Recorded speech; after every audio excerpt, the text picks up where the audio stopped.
Bismillah, Assalamualaikum warahmatullahi wabarakatuh. Bertemu lagi dengan saya Randy di Agro Pasundat Channel.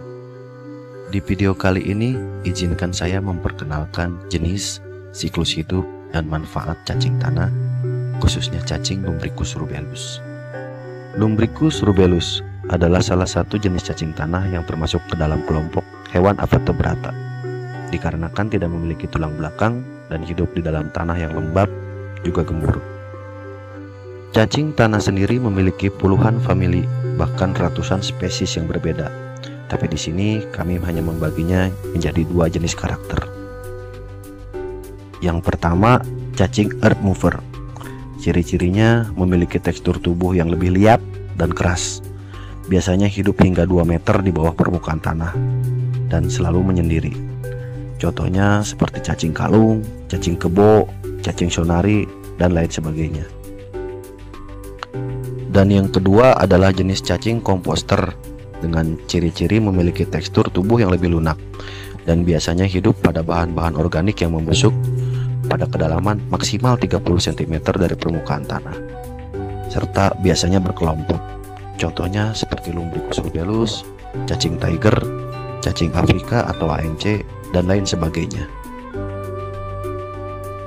Tidak seperti cacing earth mover yang sangat sulit dibudidayakan, jadi cacing komposter inilah yang akan kita manfaatkan untuk dibudidayakan atau untuk mengolah sampah organik.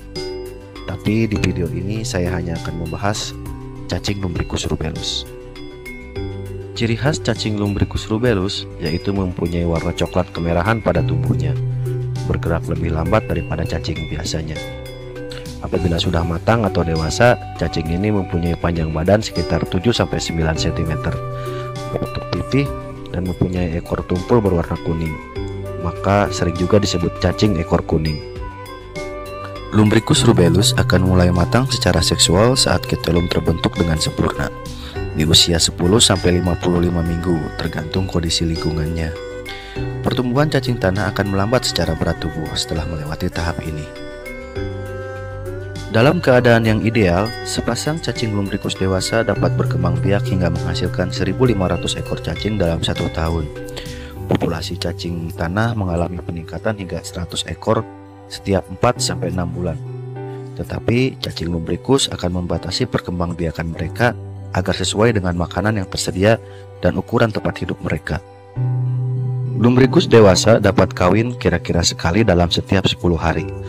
Dan biasanya dari perkawinan itu menghasilkan 1 atau 2 kepompong atau biasa kita sebut kokon. Dan dalam 1 kokon terdapat hingga 10 telur. Tetapi dari 10 biasanya hanya 4 yang akan menetas dan menjadi cacing muda. Warna kokon akan berubah warnanya menjadi coklat kemerahan saat anak cacing siap keluar. Telur cacing Lumbricus menetas setelah 3 minggu bila cuaca hangat tapi lembab.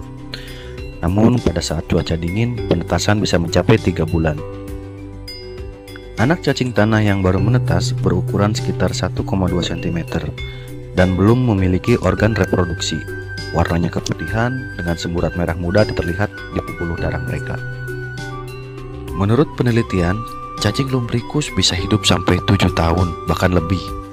Tapi biasanya sebagian cacing Lumbricus akan mati pada tahun yang sama saat mereka dilahirkan. Sementara yang lain dapat hidup hingga usia 5 tahun atau lebih.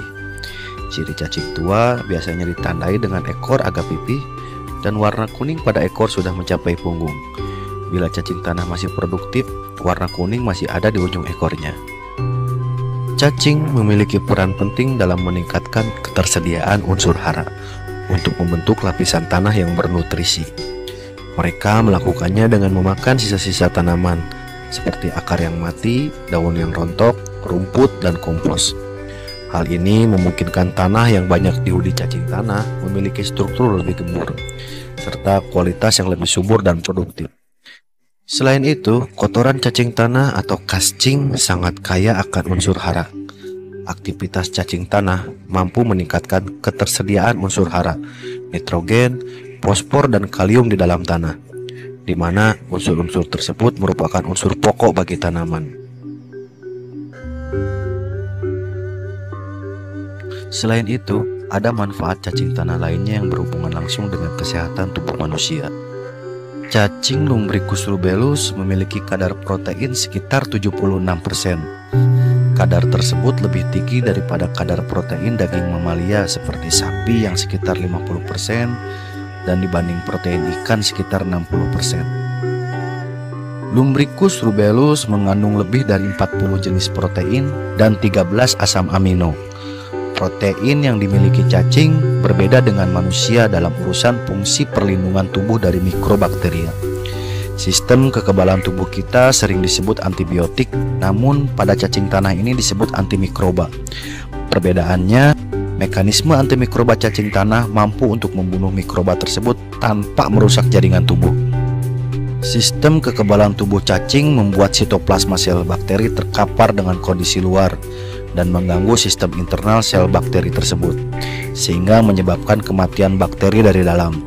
Sedangkan sistem kekebalan tubuh manusia perlu merusak jaringan tubuh untuk membunuh mikroorganisme bakteri tertentu. Oleh sebab itu, jika dibandingkan, sejatinya sistem antimikroba cacing tanah jauh lebih canggih daripada antibiotik yang ditemukan sampai sejauh ini. Selain daripada itu, protein dan nutrisi yang terkandung pada cacing dapat signifikan meningkatkan sistem imun tubuh dari pengaruh biologis luar. Dengan imun tubuh yang kuat akan berperan penting untuk melawan infeksi virus, termasuk virus corona. Demikian sedikit ulasan kami tentang cacing Lumbricus rubellus.